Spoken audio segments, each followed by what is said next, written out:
ప్రభునందు నాకు అత్యంత ప్రియమైనటువంటి వాళ్ళారా, మన ప్రభువును రక్షకుడునైనటువంటి యేసుక్రీస్తు వారి యొక్క శుభనామములో మీ అందరికీ నా హృదయపూర్వకమైన శుభములు వందనములు తెలియజేస్తున్నాను. ఉదయకాల సమయంలో దేవుని వాక్యాన్ని ధ్యానం చేసుకుందాము.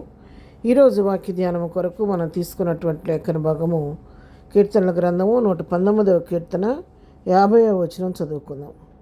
నీ వాక్యము నన్ను బ్రతికించి ఉన్నది, నా బాధలో ఇదే నాకు నెమ్మది కలిగించుతున్నది. ఆమేన్. దేవుని నామమునకు మహిమ కలుగును గాక. ఈ వాక్య భాగాన్ని మనం గమనించినట్లయితే వాక్యం యొక్క శక్తిని గురించి ఇక్కడ భక్తుడు తెలియజేస్తూ ఉన్నాడు. వాక్యానికి ఉన్నటువంటి శక్తి అంటే అది బ్రతికించే వాక్యం, అంటే అది జీవవాక్యము. యోహాను సువార్త 1వ అధ్యాయం 1వ వచనం మనం చూస్తే, ఆదియందు వాక్యం ఉండెను, వాక్యం దేవుని వద్ద ఉండెను, వాక్యమే దేవుడై ఉండెను. వాక్యాన్ని దేవుడిని విడదీయలేమండి. వాక్యమే దేవుడు, దేవుడే వాక్యము.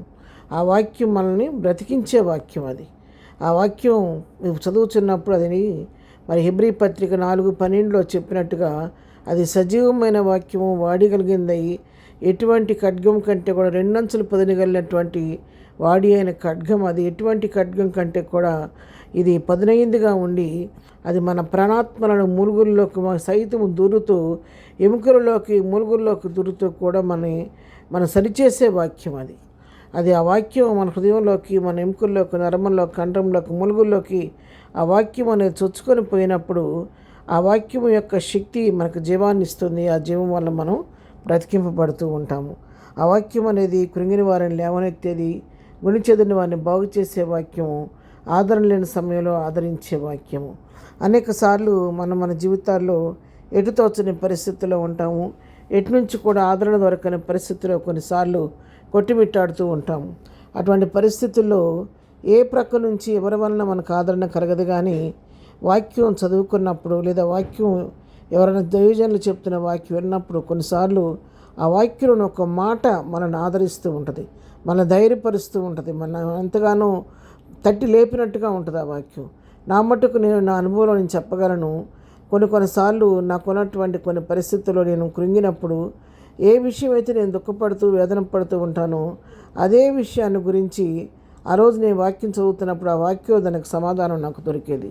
లేదంటే ఏదైనా టీవీలో వాక్యం పెట్టుకుంటే కరెక్ట్గా నా హృదయంలో దేని గురించి అయితే నేను ఆలోచిస్తూ ఉన్నానో దానికి సంబంధించినటువంటి వాక్యమే ఆ టీవీలో రావటం, ఆ వాక్యం దాన్ని ఆదరణ పొందటం. ఇంతకుముందు కూడా వాక్యం మరి టీవీ లేని టైంలో కూడా రేడియోలో మరి ఆర్ఆర్కే మూర్తి గారి మెసేజ్ మరి వాక్యం వింటూ ఉంటే కూడా ఆ వాక్యం కొన్నిసార్లు సూటిగా నాతోనే మాట్లాడినట్టుగా ఉండేది వాక్యం. ఆ వాక్యం ద్వారా ఎన్నోసార్లు నిజంగా ప్రభా, నేను ఉదయం నుంచి ఈ విషయం ఎంతో బాధపడుతున్నాను, నాతో నువ్వు మాట్లాడుతున్న ఈ వాక్యం ద్వారా అని చెప్పి ఆ వాక్యం దాన్ని ఎంతో ఆదరణ పొందేదాన్ని. అవును పేరు, ఆ వాక్యం యొక్క శక్తిని తెలుసుకోగలిగితే, వాక్యం మీద మన మనసు పెట్టగలిగితే నిజంగా వాక్యం మన బ్రతికించే వాక్యం. అది నిర్జీవమైన మన జీవితాలకి జీవం ఇచ్చే వాక్యం. అది నిస్సారమైన జీవితాలకి సారం కలిగించే వాక్యం, శక్తివంతమైన వాక్యం, అది బ్రతికించే వాక్యం. అంతేకాదు బాధలో మనకు నెమ్మది కలిగించే వాక్యం. విచారంతో కృంగిపోయిన పరిస్థితుల్లో, దుఃఖమైన పరిస్థితుల్లో ఉన్నప్పుడు మన వాక్యం చదువుకుంటూ ఉన్నప్పుడు ఆ వాక్యం మనతో మాట్లాడుతూ ఉంటుంది, మన ప్రశ్నన్నింటికి సమాధానం చెప్తూ ఉంటుంది, ఆదరణ కలిగిస్తూ ఉంటుంది, నెమ్మది కలిగిస్తూ ఉంటుంది, దుఃఖ నివారణ కలిగిస్తూ ఉంటుంది. కొన్నిసార్లు సమస్యకు పరిష్కారం దొరక్క మనం బాధపడుతుంటే నీకు సమస్యకు కావాల్సిన పరిష్కారం వాక్యంలో మనకు దొరుకుతూ ఉంటుంది. కాబట్టి ఇంత శ్రేష్టమైన వాక్యం ప్రభు మనకిచ్చాడు. కాబట్టి వాక్యం చదవటం అలవాటు చేసుకుంటే, వాక్యం అర్థం చేసుకోగలిగితే, వాక్యం నిజముగా ఒక మనిషి కంటే ఎక్కువగా నీతో మాట్లాడే వాక్యం. కాబట్టి ఆ వాక్యం జీవమైన వాక్యాన్ని విని వాక్యంలో మన హృదయాల్లో భద్రపరచుకోగలిగితే ఆ వాక్యం ఇదిగో నా కుమారుడా, ఇదిగో త్రోవది నడవమని చెప్పని నీకు సరి అయిన మార్గాన్ని చూపించే వాక్యమే ఉంది.